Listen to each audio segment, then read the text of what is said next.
بەزاندنی شوورەی ناوچەی سەوز لەلایەن خۆپیشاندەران و کۆنتڕۆڵکردنی پەلاری پەرلەمان لەلایەن خۆپیشاندەران و لایەنگرانی ڕۆتی سەدرەوە مۆدێلێکی نوێی لە دەربڕینی ناڕەزایی لە عێراقدا هێنایە ئاراوە.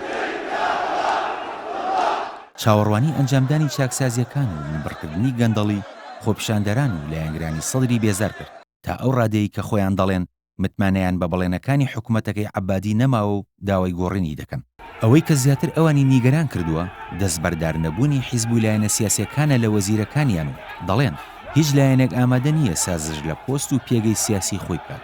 ئەو پێکاتە نوێیی کە حەیدەر عەبادی سەرۆکوەزیرانی عێراق خستوێتە ڕوو تووڕێی خۆپیشاندەرانی دانەمرکانەوە بۆ پێی لەو پێکاتەیەدا تەنها ئاڵوگۆڕ بە 5 وەزیر کراون و قسەش لەسەر هێشتنەوەی هەندێک لە وەزیرەکانی کابینەی پێشوو لە ئارادا بوو. فقد رفضوا إنهاء الفساد ورفضوا إنهاء المحاصصة. مقتدا سەدر لە ئێستادا بۆتە داینەمۆی جوڵاندنی ناڕەزایەکان و زۆرێکیش پێیان وایە کە سەدر لە کۆدەنگی شیعەلایدا و بە تەنها دیمەنی سیاسی لە عێراقدا قۆڕەخ کردووە.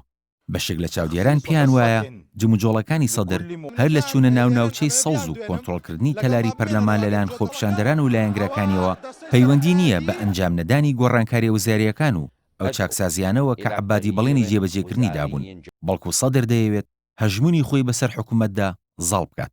بەشێکی تر لە چاودێران دەڵێن پێدەچێت جموجۆڵەکانی سەدر ببنە هۆی دروستکردنی کەلێن لە نێوان لایەنە شیعەکاندا کە ئەمریکا هەوڵی بۆ دەدات و دەیەوێت لە ڕێگەیەوە هەژمونی ئێران لە ناوچەکە لاواز ببێت. دەژڵێن عێراق کە بە یەکێک لە گەندەڵترین وڵات لە جیهاندا ناو دەبرێت ئاستەمە بتوانێت لە ڕێگەی پێشێنانی حکوومەتێکی تەکنۆقراتەوە دام و دەستگاکانی دەوڵەت لە گەندەڵی و گەندەڵکاران پاک بکاتەوە. بێدەنگی مەرجعیەتی باڵای شیعە لە بەرامبەر دۆخی ئێستای عێراق و تەنگ هەڵچنینی مقتەدا سەدر بە حکوومەت و پەرلەمان و سەرکردە سیاسیەکان وای لە بەشێک لە چاودێران کردووە کە بڵێن لە ئێسادا مەرجعیەت بەڕاستەوخۆ یان ناڕاستەوخۆ پشتیوانی لە جموجۆڵەکانی مقتەدا سەدر دەکات.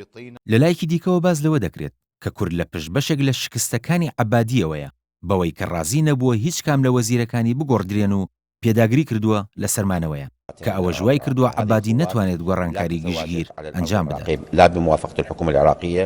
بەڵام زۆرێکی تر دوورتر دەڕۆن و پلان و سیناریۆکانی نووری مالیکی بۆ پەخستنی چاکسازەکانی عەبادی و دەزوەردانی ئەمریکا و ئێران بە هۆکار دەزانن بۆ چەقبەستنی دۆخی سیاسی و جێبەجێ نەکردنی گۆڕانکاریەکان.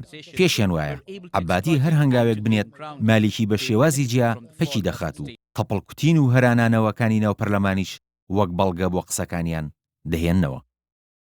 کاروان شێخ موحسین NRT